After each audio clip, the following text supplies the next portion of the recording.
Madame la maire, chers collègues, les enquêtes de victimation et les statistiques officielles sont accablants.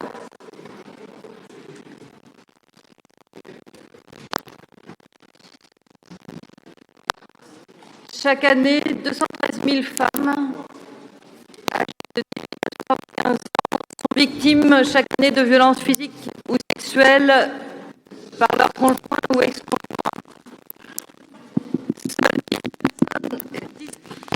Ça marche pas? C'est bon? Ah, c'est difficile de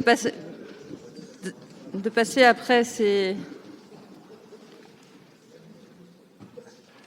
échanges. Donc, je reprends. Aujourd'hui, les enquêtes de victimation et les statistiques officielles sont accablantes. Chaque année, 213 000 femmes sont victimes de violences physiques et ou sexuelles de par leur conjoint ou leur ex-conjoint. Seulement 18% d'entre elles déclarent avoir déposé plainte. Environ 94 000 femmes sont victimes de viols ou de tentatives de viol.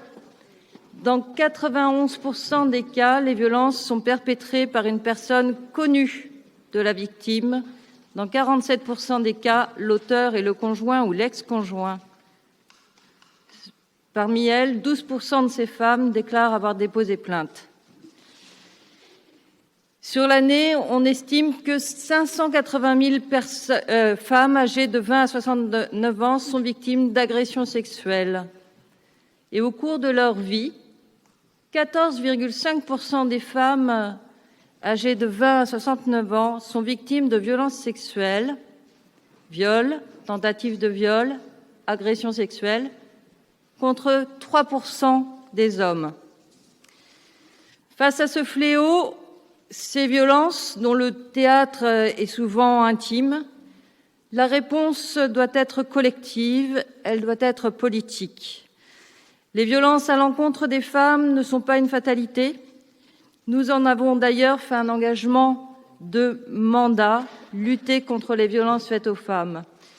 Lutter contre les violences faites aux femmes en s'engageant à l'ouverture d'un lieu d'accueil des femmes victimes de violences et de leurs enfants. Mieux accueillir, mieux accompagner, mieux soutenir les femmes victimes de violences et leurs enfants, toutes les femmes, quel que soit le type de violence, sur un territoire qui pourtant est déjà doté de multiples acteurs engagés de longue date, notamment avec une plateforme départementale qui, depuis plus de 10 ans, est disponible 7 jours sur 7, 24 heures sur 24. Dans ce contexte, nous avons souhaité, avec le service de sécurité, prévention de la délinquance et médiation, que je remercie d'ailleurs pour son efficacité, et plus particulièrement, je salue l'investissement et l'efficacité de Géraldine Guillepin.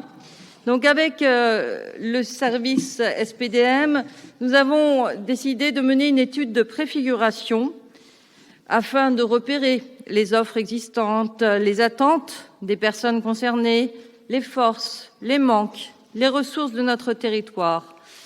Cette étude de préfiguration, elle s'est décomposée en 3 axes.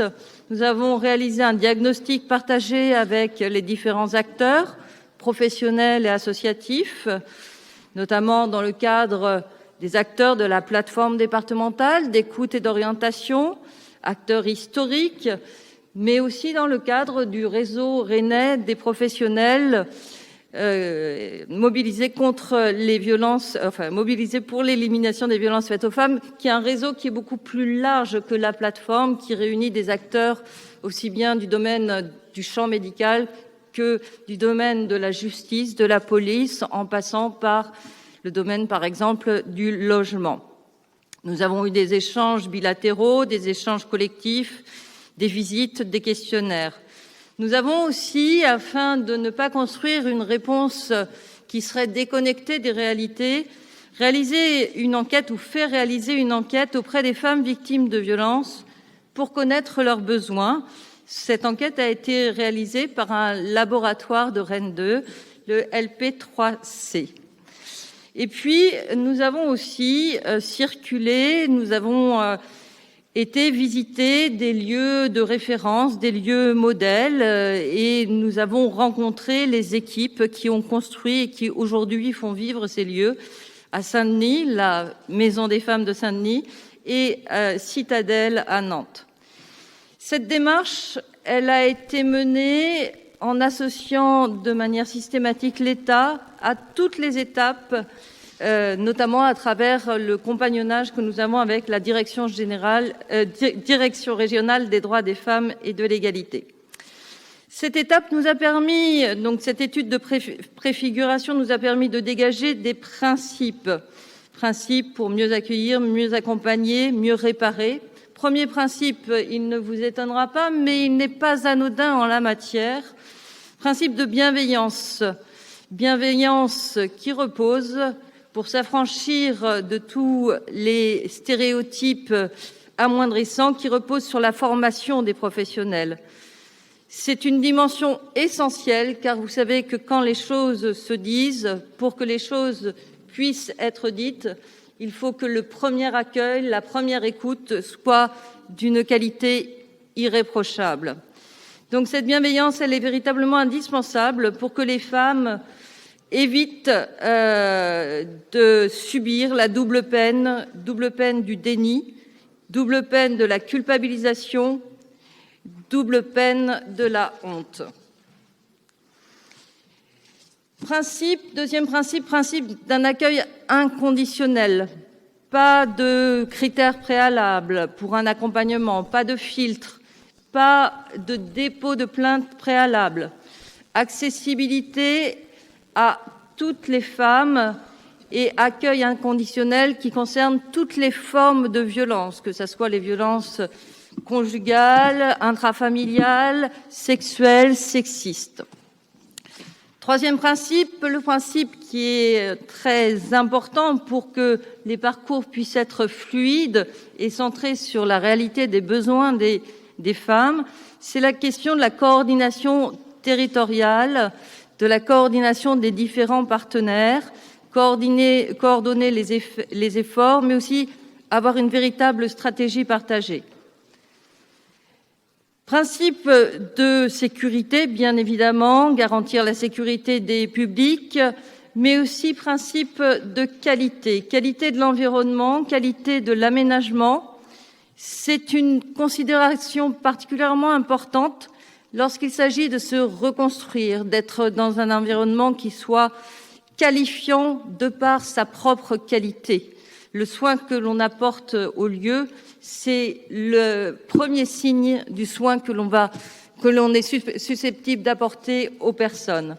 Principe de solidarité, trouver des espaces d'entraide, des espaces de sororité, de convivialité, finalement des espaces d'émancipation, notamment pouvoir accueillir des groupes de pairs, des groupes de parole. Principe de polyvalence pour un accompagnement qui soit pluridimensionnel, pluridisciplinaire, qui soit centré sur les besoins de chaque femme ayant subi ou subissant des violences, sachant que les réponses à apporter sont portées par différentes disciplines. Chacun est porteur d'une partie de la réponse, la femme au premier chef, mais il y a une réponse judiciaire, il y a des réponses médicales, il y a des réponses d'accompagnement social. Les réponses, c'est vraiment une myriade d'éléments composites. Enfin, un principe de gratuité, de stabilité dans le temps, parce que les parcours sont longs, il faut pouvoir venir, revenir, repartir, revenir. Principe enfin de visibilité, nécessité aujourd'hui de communiquer, d'avoir une communication à destination du grand public et pas seulement des professionnels. Enfin, principe de prendre en compte la question des enfants, de prendre en charge les enfants et notamment les adolescents, mais aussi spécifiquement les adolescentes. Enfin, principe d'ateliers collectifs, d'ateliers thérapeutiques qui sont, on le sait, des vecteurs de reconstruction tout à fait efficients. Donc, dans la dynamique de cette étude de préfiguration, à laquelle d'ailleurs l'ASFAD et le CHU étaient associés, l'ASFAD et le CHU ont formalisé la convergence de leurs projets respectifs dans l'idée d'un lieu commun et partagé. Un lieu commun qui pourrait partager, réunir le projet du CHU et le projet de l'ASFAD. Le projet du CHU, c'est d'avoir un pôle médical porté donc par le CHU et qui regrouperait trois pôles, 3 parcours de prise en charge. Le parcours de planification familiale et du centre IVG, le parcours de prise en charge des violences liées aux mutilations sexuelles qui existe déjà, qui est d'ailleurs pluridisciplinaire, et un parcours spécifique sur les violences qui est à construire. C'est un parcours, ces 3 parcours ont été soutenus, ont reçu le soutien de l'Agence régionale de santé et sont typiquement inspirés du modèle de la Maison des femmes de Saint-Denis. Donc un parcours pluridisciplinaire qui associe des professionnels médicaux et paramédicaux. Deuxième pôle de ce projet pluripartenarial, c'est un pôle social qui serait porté par l'ASFAD et composé de l'accueil de jour et de la plateforme téléphonique d'accueil, d'écoute et d'orientation. L'accueil de jour existe aujourd'hui. C'est un accueil au quotidien qui permet un accueil à la fois individuel et collectif, qui permet un accompagnement tout à fait spécifique pour chaque femme en fonction des besoins des unes et des autres. Donc l'ASFAD, dans l'accueil de jour, c'est des conseillères conjugales, c'est des assistantes sociales, des éducatrices de jeunes enfants.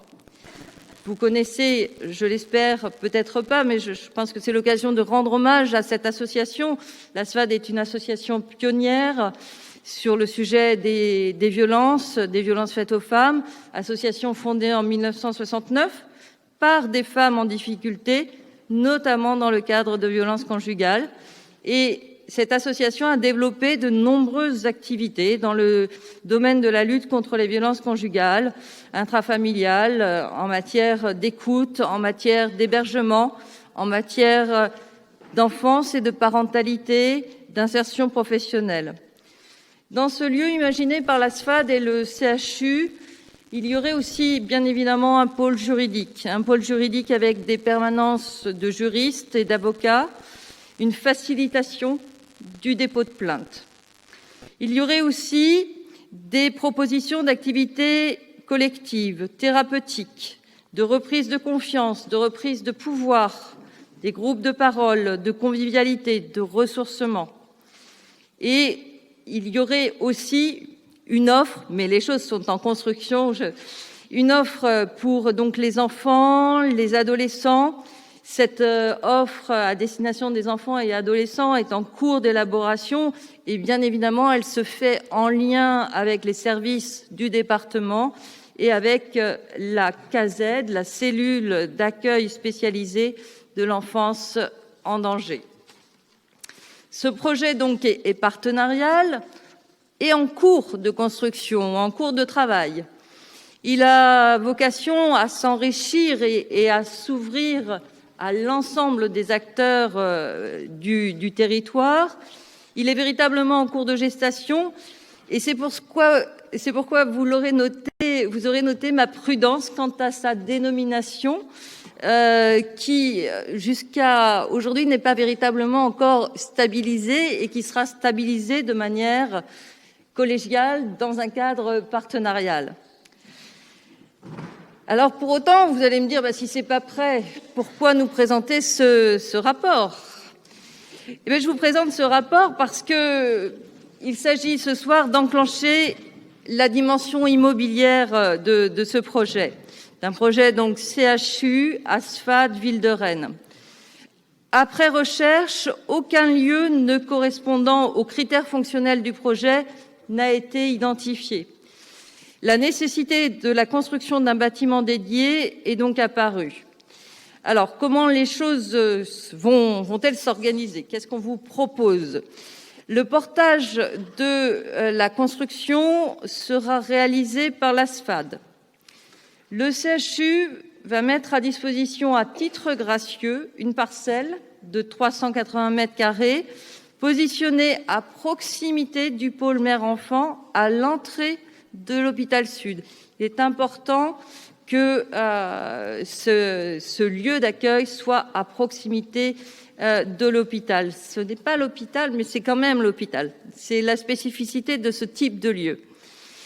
Donc le CHU, évidemment, s'engage par ailleurs, dans le cadre de son projet de construction du nouveau CHU à Pontchaillou, à ce que soient mis à disposition des porteurs du projet de ce lieu d'accueil des femmes victimes de violences des locaux adaptés sur le site de Pontchaillou à l'échéance de l'installation sur Pontchaillou du pôle mère-enfant. On déménagera tout en même temps. La ville donc contribue au projet par un soutien en termes financiers, mais aussi fortement en termes de coordination, en termes de facilitation, notamment pour cette partie immobilière. L'association ASFAD est assistée par la SEM Territoire et Développement, dont je salue l'efficacité, notamment son directeur Jean Badarou. Un programme de l'opération a été élaboré. Le programme de l'opération s'élève à un montant de 1 489 616 € pour une construction en modulaire réalisable en 14 mois, ce qui nous amène à une livraison prévisionnelle fixée pour la fin du premier semestre 2023. L'objet de ce rapport est donc de solliciter une autorisation pour ce programme d'un montant maximum de 1,3 million se décomposant sur 2 ans. 600 000 € pour le budget 2022 et en 2023, sous réserve des crédits, de la disponibilité des crédits, un second crédit de paiement qui sera inscrit donc au budget de 2023 dans la limite de 1,3 million. Et ce second crédit sera déterminé à l'issue de la stabilisation du montage financier, puisque, vous vous en doutez bien, d'autres financeurs, publics et privés, sont sollicités afin de participer au financement de ce projet d'importance. L'engagement, dès aujourd'hui, de la ville ouvre les conditions de la réalisation de ce projet et permet le démarrage dès demain des travaux. C'est un projet ambitieux, un projet partenarial, un projet utile et attendu, un projet ancré sur le territoire. C'est un projet qui va vite, mais comme nombre d'entre vous l'ont souligné, il y a urgence à faire face à la violence, à soutenir les femmes, à montrer que la honte doit changer de camp. Et quand une collectivité comme Rennes s'engage ainsi, c'est aussi ce dont il s'agit.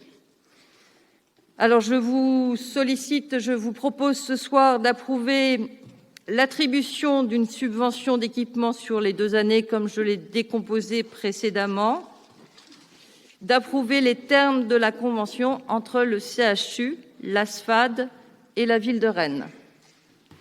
Merci Madame Le Tourneux. Qui souhaite